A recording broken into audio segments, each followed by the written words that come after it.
Hey, it's me, Quinn, strayfoto.com. Wanted to take a minute today and talk about the Nikon Keymission 360. I actually filmed an unboxing of this camera 2 or even 3 weeks ago. Got a bunch of work left to do. I was hoping to get to play with this today. The Nikon Keymission 360. And since the time I filmed that, a lot has happened. I've driven to Vernal. I've done some paleo survey. Jordan claims you could find enough of these. You could have some shade for all day. Show us your shade, Jordy. I think I ate at Wendy's once. I drove from Vernal back to Moab and to Springville and back to Moab. I've driven a lot and I've been pretty busy. At any rate, I had the chance yesterday to take the Nikon Keymission out and play with it a little bit. I wanted to share, I don't know, kind of my thoughts, my ideas on what the Nikon Keymission offers.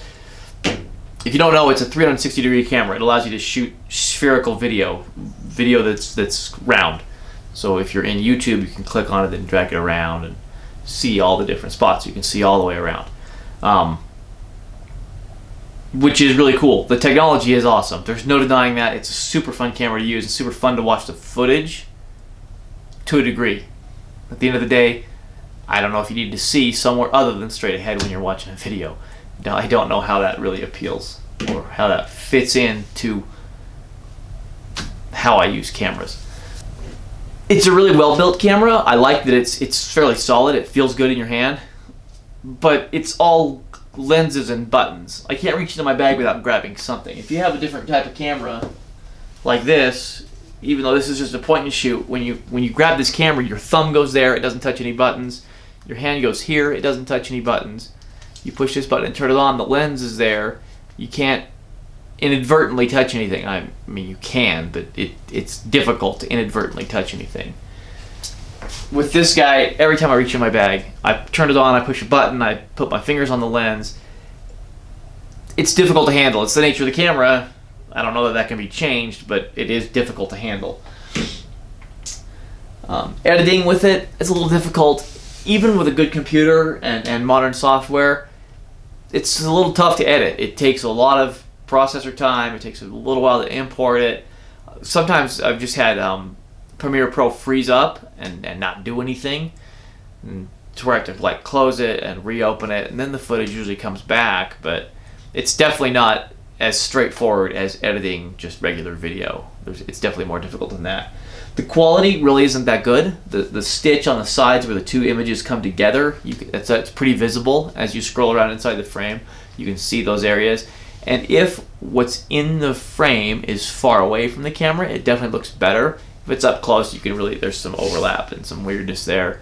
I think Nikon will fix that. I think those kinds of things will get better with this camera as firmware updates come out. The overall quality, even not where the stitch is concerned, just the general image quality still isn't nearly as good as just regular video shot with a regular camera. And so that's another area too that I think can probably be improved to some degree. I think the 360-degree video thing's a little gimmicky. I don't know that it's that cool. I don't know that it's as important or as cool as everyone wants you to think it is. I haven't figured out a way that the 360 degrees would allow me to tell any sort of story, and I mean, I don't think I'm some sort of great storyteller by any means. I pretty much stink at video. But even having said that, at my basic level of video making, I don't know that any sort of 360-degree video adds to any sort of story I want to tell, or adds anything to any of the videos I've shot so far, other than a gimmicky, quirky sort of quality to it. You know, one other thing about it is when you shoot 360-degree video, and I shot it on this monopod. You put it up here, you hold it out. What you see if you scroll around backwards is me. To me, that I don't even find that entertaining. I don't want to see myself walking around with a camera on a pole. So, while I'm sure there's a great use for this, I really haven't found it yet. If I have another complaint, Too many complaints, I know.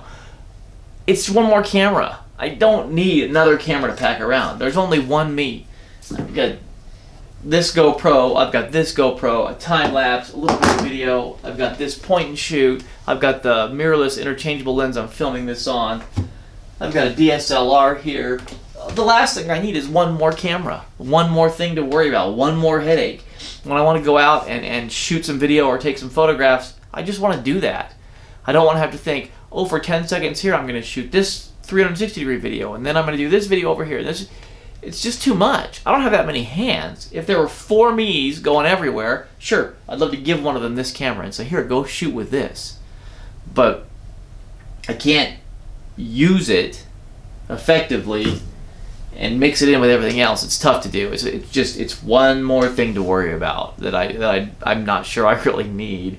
The camera itself is really cool. The camera's bomber. 2 things I'm really impressed with actually are the microphone and the battery life. The battery life is pretty good. I think I got almost 25 minutes of video yesterday out of the battery, which for having 2 lenses and recording, I would imagine, on 2 different sensors, I felt like that was pretty good. Certainly better than some of the earlier GoPros. The microphone works surprisingly well. You can hear all the audio that's on it. I find the camera itself to be fairly easy to use. The app that it comes with is horrible. It's one of the worst apps I've used. It's ridiculous. It never connects right. I opened up the app, connected to the camera, changed a few settings, and turned the app off. I've never opened the app again. It's basically one button to record, push the button and it records. Yeah, the app is ridiculous. But the camera itself, it works well. But again, it's a little gimmicky. For $175, this would be awesome. Super fun to play with. You could get it out every now and then and not feel like you wasted any money. And oh yeah, I shot that in 360. Oh yeah, that day I played with the 360. But for $499, $500, that's a lot of money to spend on a toy. So, at any rate, it's my 2 cents about the Nikon Keymission 360. It's a cool camera. I'm just not sure it's worth $500, and I'm just not sure that there's a place for it in what I do with film and video and photography. So, at any rate, I did film a bunch of footage with that out in Canyonlands and at Dead Horse Point State Park. Click somewhere down here for the link. I'll make a link over to that video if you want to check it out. So, at any rate, thanks for watching.